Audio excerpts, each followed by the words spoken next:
You're watching 33 WYTV News in high definition. Well, the group known as the Iron Soup Historical Preservation of Campbell, which has been working to save the old sheet and tube homes, is now working to save what was the City Savings and Loan Building on Wilson Avenue. And the man behind the Iron Soup, Tim Sokoloff, joins us live here in the studio this evening. Tim, what's the significance of this bank building? Well, this bank building was, if not the first, one of the very first banks in the city of Campbell. It served all the mill workers, I'm sure, being right there at Stop 14. Right.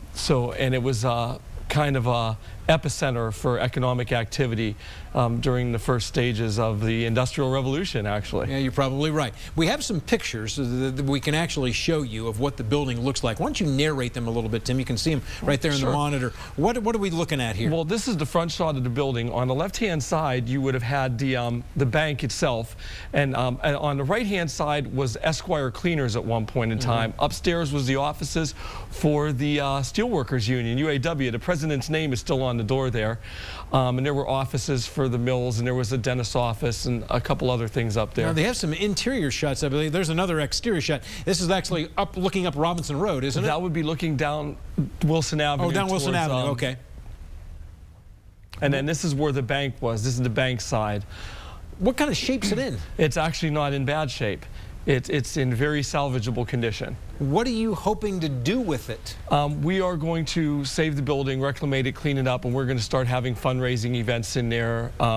We'd like to do some different things, maybe some computer classes, some community events, things of that nature.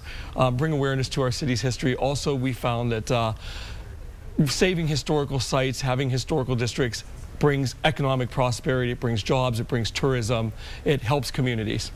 What's it going to cost you to fix it up? Well, we're very fortunate. We have a Home Depot partnership that we've had for quite a while. They provide us with a lot of materials.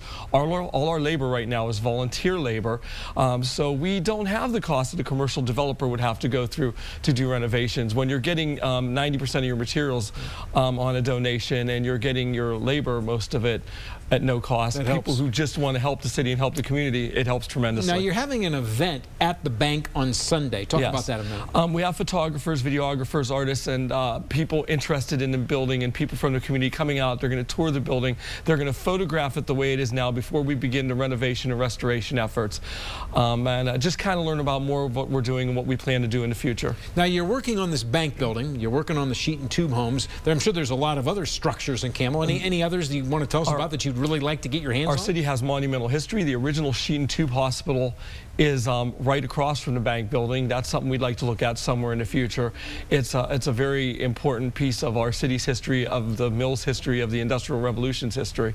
So those are the three you got your eyes on right now. Right, absolutely. All right, Tim. Well, thanks for joining us. We sure do appreciate it. Good luck with whatever happens to the bank building. We'll follow your story as it moves right along. Once again, we want to let you know, if you're interested in checking out the building this Sunday, 1 o'clock at the building on Wilson Avenue. Take pictures, tour it, take a look at it, and ask Tim some questions. We'll be back with some more of 33 News at 5:30 right after the break.